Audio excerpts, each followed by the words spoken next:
Isekai. This term is likely to send a chill down your spine. A genre that has become synonymous with creepy dudes who have questionable ideas of women, and just so happen to get all of the power in the world handed down to them. The reputation for it is basically in the mud, and if you ever try to recommend someone a series that you are genuinely interested in but have to mutter this filthy word, you instantly lose. But why did it end up like this? How did we end up in a state where isekai is so universally looked down upon? How did isekai become the country music of anime? Isekai is not necessarily a unique idea, somewhere that isn't here, literally meaning another world. It really just centers itself around the concept of taking someone from a world, generally our world, or in isekai's case almost always Japan because for some reason other worlds just love it there, and plopping them into an unfamiliar space. Generally, transportation can happen for a lot of reasons.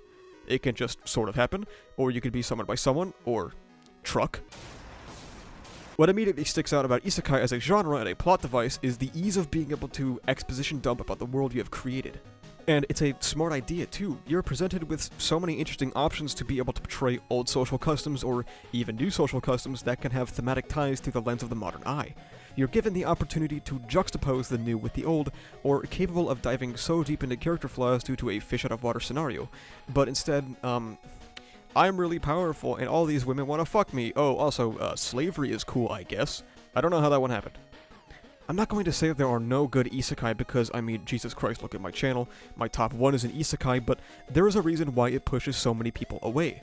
Generally, isekai can start in a few ways, as mentioned earlier. Sometimes you can just blink and be in a new world. Sometimes there is a specific inciting incident for being isekai'd, and sometimes you can get killed and wake up in this new world. A lot of isekai will then proceed to immediately inform the main character and by extension the viewer about the world or power systems at large, frequently giving them some form of natural talent that puts them a cut above the rest. Shortly after, you will see the woman that the main character will lust after, no matter how much of a cretin or loser he is, and that generally forms the foundation of what we know as isekai these days. A little reductive, but you get the point. A lot of people falsely attribute isekai to being basically born not that long ago, but it's been a thing for quite some time. And it's not even inherent to Japan, they just make a lot of use out of it. Narnia is a fucking isekai that came out in the 50s, but modern isekai, as we know it, started to prop up in the mid-1970s and 1980s, with series like Warrior from Another World or Aura Battler to Bind. Reflecting on the current state of isekai really made me wonder, how did we get here? And, obviously, that's why we're here at this video. Generally, if you want to discover a shift in media or our relationship with art, you can look at the times that they were produced in and pinpoint some form of cultural shift or societal crisis. The time period that these aforementioned isekai would begin is also a period that anime and manga would explode. At the same time, Japan was experiencing an insane economic miracle, as they called it. Propped up by American imperialism, post-war Japan slowly grew economically stronger, becoming the world's second largest economy. Naturally, as we all know, if the economy is doing good, then everything must be oh, fuck, that is a lot of pissed off women. As the GDP grew, and as the anime and manga industry took off, the women's liberation movement began to fight for not just their freedom, but to be liberated from their sex, and to regain bodily autonomy over a very conservative viewpoint on femininity. It's a topic that I'm sure many of you are already familiar with. Female characters in anime manga are often depicted as hypersexualized to appeal to the gaze of men. I don't think it's an inherent problem to have a character that people will find hot.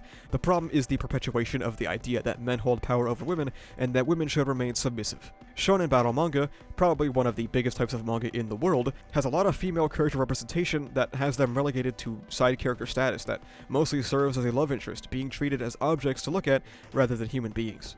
What makes matters worse is that this negative perception of women still affects female characters to this day, making actually good characters be looked down upon for doing anything that the audience largely perceives as feminine. Things have really only marginally improved. The liberation movement of the 20th century was critical of the family systems of the time.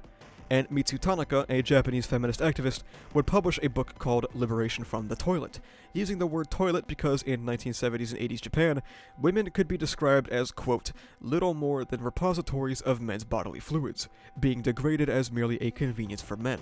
Even as far back as the Middle Ages of Japan, creation myths would state that a woman was not up to making the decision to have sex and only served the purpose of procreation while men were present to rule. This time period of the 80s is also sort of around the beginning of Japan's drop in birth rates. As more women got involved in four-year colleges with participation spiking in the late 1980s, the employment rate of women was also increasing, hitting around 45% around the 1970s.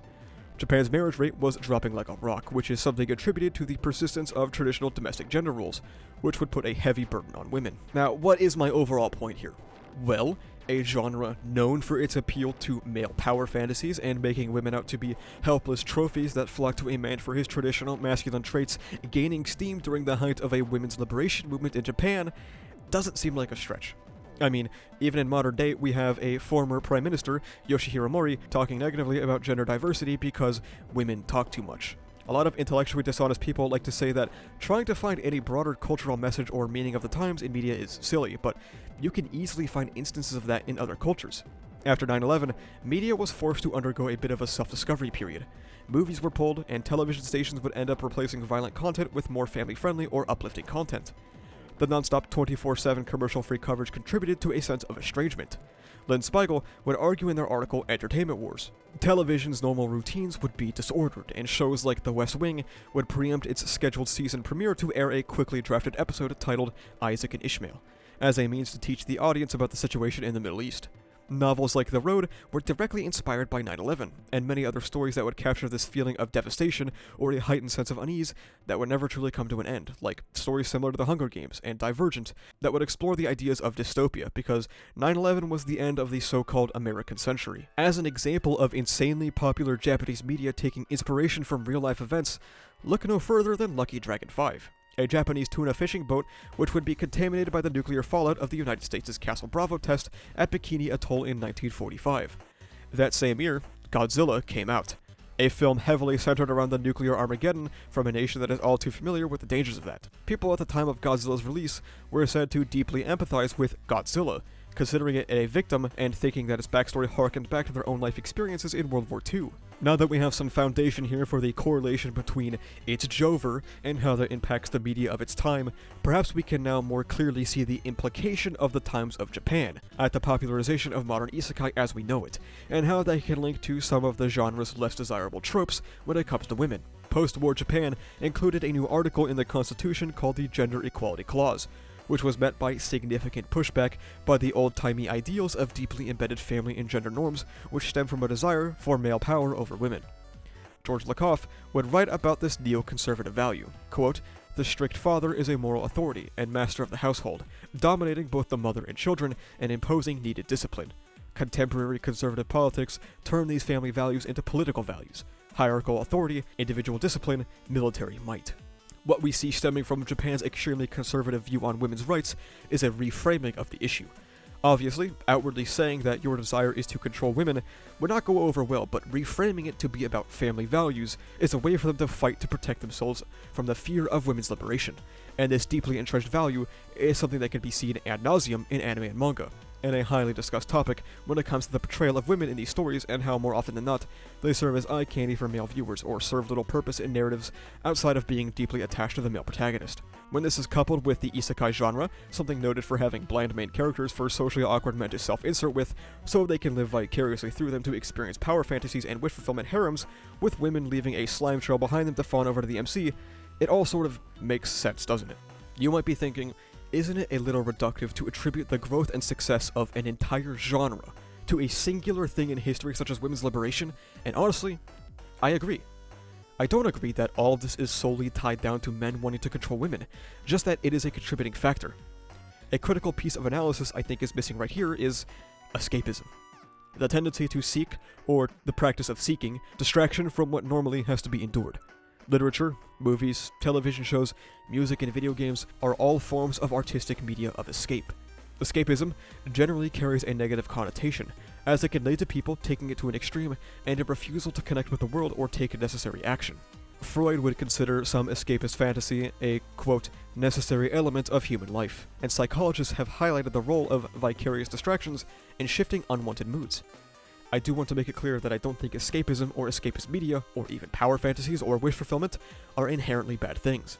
The only time those tropes become bad is when they are used to spread bad ideas, further entrenching people into an even worse social state than before.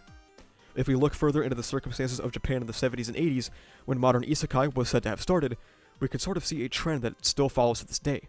It was a time near the end of the Cold War, and much like the rest of the world, the fear of nuclear Armageddon was ever present. A series considered the first animated modern isekai, or a Battler Doomine, is clearly a product of that time, a story with heavy anti-war themes that seeks to show the dangers of that constant pursuit of power. As the Cold War raged on, working conditions in Japan were some of the worst in the developed world. This chart shows that Japan had some of the most outrageous working hours at the time, and in a nation like Japan, if you request overtime or other legitimate compensation, you would be taken to court. A study done in 2023 showed that in 2022, respondents worked 22 hours of overtime on average per month. In 1988, the Labor Force Survey reported that almost one-fourth of the male working employees worked over 60 hours per week. And this new epidemic of post-war Japan is attributed to the nation's economic prominence after the devastation of the war. Karoshi. Karoshi is a term specifically created to refer to overwork death. The most common causes of Karoshi death are heart attacks and strokes due to stress and malnourishment. Not long after this, in the 90s, Japan's economic bubble from the post-war success would burst. By 1994, there was long-term economic stagnation, ushering in what would be called the Lost Decade, starting off Generation X with a recession that had not been seen since the post-war period. This employment ice age still shows effects to this day, with violent crimes linked to difficulty finding full-time jobs. So, let's take a step back once again and take a look at the full picture here. Isekai became largely popular during a time where working conditions were at some of their lowest, with excruciatingly long work hours and extreme, sometimes unpaid overtime, coupled with young men not feeling like they have the free time to form meaningful bonds, especially during the height of women's liberation and the hyper-conservative masculine ideal of family values came crashing down in a world with birth rates plummeting due to the aforementioned issues that always felt like it was seconds from ending during the Cold War. Is it really a mystery as to why so many people flock to escapist material like isekai? Somewhere that wasn't here? Isekai would continue to grow dramatically into the 21st century, and the 2010s would mark what seemed like an unstoppable isekai boom. You wanted something new and refreshing? Boom! Man-turned-pig isekai. You were hoping this season of anime would have a good female cast? Boom! You're a fucking sword isekai. You expected something of substance? Boom! Vending machine isekai. The genre got so unbelievably massive that multiple story writing competitions, including Bangaku Free Market and Katakawa themselves, would ban isekai from their contests. It might as well have become synonymous with anime itself about a decade ago. Absolute titans like Sword Art Online, Tanya the Evil, ReZero, Mushoku Tensei, Bookworm, Konosuba, all of these started around the same general time. And as we established earlier, a massive trend suddenly taking off is usually indicative of something. What would we find if we examined the political landscape of Japan in the late 2000s and early 2010s? Japan's prime minister from 2001 to 2006, Junichiro Koizumi, was the president of the Liberal Democratic Party, and has become known as a neoliberal economic reformer. Utilizing a document called the Basic Policies for Economic and Fiscal Management and Reform, Junichiro wanted to help breathe new life into the Japanese economy after the bubble burst in the 90s. He pushed his party towards neoliberalism, putting the nation on the path more akin towards the United States, fighting for privatization of the postal system, attempts to privatize public highway companies, cut subsidies to agriculture, and a desire to reform the pension and health system. In natural libertarian fashion, the stock markets were surging, and as we established earlier, if the economy is doing well, then surely everyone must be happy. That wealth, as always, concentrated at the top. Unemployment would slowly decrease before having a major spike in the 2010s, and wages would remain largely stagnant. To make matters worse, the wage gap between men and women is substantial. As income inequality grew, and more Japanese people were feeling disenfranchised in a post-Koizumi neoliberal Japan, young people like Makoto Miyazaki would state that he feels like forces outside of his control are going to dictate his future. Millions had given up on the goal of lifetime employment, a concept of Japan where graduates would find work and be basically guaranteed a place to stay until retirement. Instead, people had become, quote, freezers, with most people who find work only finding temporary or part-time work, making up a third of the workforce, up from the 16% it was in the mid-1980s. In 2013, the Health and Global Policy Institute found that the number one motive for committing suicide was health, and the second were financial issues. After the bubble burst in the 90s, a sharp increase in suicide was reported, and it would stay almost consistently higher in the 2010s. In 2008, 4,850 young adults in their 30s committed suicide in Japan, the highest since they started keeping numbers in 1978. In addition, a major reason for suicide among those in their 20s is failure to find a job, and the number of suicides linked to that continued to increase since 2007. Additionally, an aspect of Japanese society which could be associated with increased suicides is that of social isolation. This figure shows the degree of contact individuals have with friends, colleagues, or others in social groups among OECD countries. It indicates that Japan is the most socially isolated country. As economic disenfranchisement swept the nation, and as the social ties of the average Japanese person slowly dwindled, some people were left to just consume. They would consume slice-of-life anime, something that grew in popularity in the early 2000s, being used to splash color in someone's everyday life. Not just that, but gaming became a large method of escapism. From Dragon Quest to Final Fantasy, these games introduced a type of Western culture that the youth were unfamiliar with, a feeling of somewhere that isn't here, further establishing the trend of medieval European or fantasy backdrops that would continue on into the anime era. After the debut of portable games like Pokemon, and games which would become reliant on domestic communication environments like Monster Hunter, these two games would allow you to cooperate or play with other players, gamifying the relationships of players. Okay, so we can pin down the 2010s being a time of economic disenfranchisement, a period of solitude for Japanese people with rising unemployment, wage stagnation, and with new methods of escaping their circumstances into cultures that these people might have been unfamiliar with, all the while diving deeper into augmented reality by gamifying their real-life relationships. That could be the reason as to why there was a huge isekai explosion in the 2010s. But just like last time, doesn't it feel like something is missing? And officials are checking for safety. And this is a look, once again, at Kamaishi City in Iwate Prefecture. And it looks like a tsunami has been engulfing the port. 津波が押し寄せて車が流されています。もうちょっと遅かったら巻き込まれていました。家族です。Where tonight, nuclear officials there are warning of a possible nuclear reactor meltdown. They have been watching 3 facilities near the epicenter with concern all day, and at one of them, fuel rods are now exposed, and if they stay that way, they could release radioactivity and a disaster of unknown proportions. The effort to sort through the massive disaster areas in northern Japan is just beginning. And take a look at this. After the earthquake that ravaged Japan and its nuclear reactor in March 2011, Tokyo Deputy Governor Inose Naoki stated that the everydayness that kept Japan's society afloat had come to an end. Several weeks after the earthquake, it had become known that this was a long-term problem. This was an overwhelming, society-rattling event, and while what most would consider that everydayness would return, something would be fundamentally missing. The future of that nuclear power plant would be something that would intermingle with their sense of the everyday. As people desperately sought for somewhere that isn't here, technology, the internet, would expand the here. What the nuclear disaster led to was not the end of the everyday, but a mingling of the everyday and the extraordinary. A shift can be seen in anime and manga post-Fukushima, like this feeling of constant disaster and the determination to continue regardless of adversity. Steins Gate, Erased, and Attack on Titan would all have their cast see success in the face of that adversity. What it is equating in terms of otaku culture is that anything that can happen will happen, and the specter of nuclear annihilation is no longer off the table. Fukushima and nuclear energy is something that they had felt that they were in control of. Japan is a series of small islands that are constantly under threat of multiple types of natural disasters, and as Murakami Haruki, a famed Japanese novelist, put it, quote, "To be Japanese means, in a certain sense, to live alongside a variety of natural catastrophes." The concept of disaster has been seared deeply into the Japanese spirit. This was something, however, that was under the control of the Japanese people, or so they thought. A series of failures led to the meltdown of that nuclear facility after the earthquake and subsequent tsunami, and it shook the entire nation. 4 years after the disaster, 32 million people in Japan were still said to be affected by the disaster. And when people lose control, they look to other sources of happiness.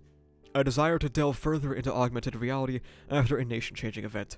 A desire to escape economic hardship that only grows worse. A wish to fulfill for people who have no time to form bonds of relationships.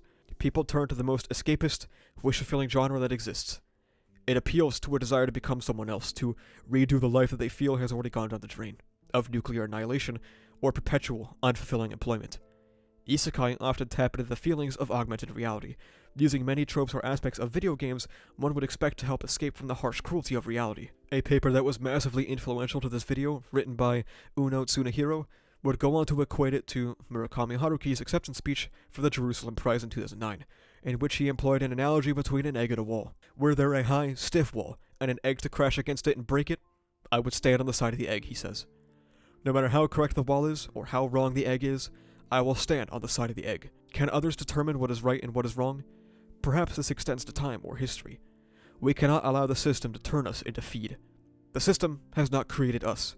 We have created the system. The wall is the structure of the world, and the eggs are the individuals. While this thing, the reactors, the wall, is a thing of our own creation, it is also something that is increasingly out of our hands and beyond our ability to control. The atomic bomb dropped at the climax of World War II represents an old wall. By contrast, Fukushima symbolizes the death of an old and the birth of a new wall. What Murakami had done was write a multitude of stories about disaster and even earthquakes, and what writers or creators try to do is give form to the people and structure of this world. The Fukushima power plant has surfaced. The reactor has overtaken the abstract power portrayed through fictional works, and is gaining increasingly concrete form. Born not outside but inside of our world, a sense of wonderment at a Leviathan apparatus run wild has thrust itself onto the people. The reactors are something which they have created and that which can kill them. Beyond control. Impersonal without narrative. A wall for the people present before their eyes. The earthquake has brought about a visualization of the new structure of the world. Tsunohiro further argues, we can describe the everyday atmosphere type as the incontrovertible death of the wall and the egg, the system and humanity. Removing a close observation of minimal interpersonal relations, the everyday is a timeless performance immersed in portrayals of school life, resulting in imaginary that eliminates the wall and preserves only its relationship with the eggs. What the earthquake did was reveal the imaginations of the 2010s, the relationship between the wall and the egg. Isekai, believe it or not, this video is still about that, is a genre that is a fairly laid-back examination that taps into shared experiences. The eggs in Tsunohiro's analogy all come together in this genre to bond over the tiredness of life, to bond over social, economic, or interpersonal hardship. Just like how augmented reality brought people into a different place, and how portable gaming systems would bring those people together to communicate with each other and work together, Isekai would bridge the gap between the two, creating a new reality in which people who can deeply relate to each other can experience an escapist, wish-fulfilling structure. So, how did Isekai get into the state it's currently in, where most people scoff at hearing its involvement in a series? After working a 600-hour shift, making piss-poor money, and fearing a nuclear meltdown, maybe it would be appealing to sit down and watch a guy you could easily self-insert into become the strongest dude in the universe, get all the hot anime women you could think of, and just win? Maybe they just want to feel like they've won for once, and the only way they can think to do that is to be somewhere that isn't here. It might not be everyone's cup of tea, and that doesn't absolve it of any terrible takes on social issues that it might have, but that is a good place to start when you wonder how we got here. Thank you so much for watching. If you like this video, please remember to like, comment, and subscribe for the funny YouTube algorithm. You can check the description down below to follow me on Twitter, where I'm objectively correct all the time. You can also join my Discord, where we talk about My Hero Academia, ReZero, Jujutsu Kaisen, and stuff like that. And you can also now become a YouTube member, which basically just gives you access to behind-the-scenes content, a little badge on comments, and live stream chats, and access to some emotes. Only do so if you want to support the channel, though. But that's about it, though. Thank you for watching. See ya.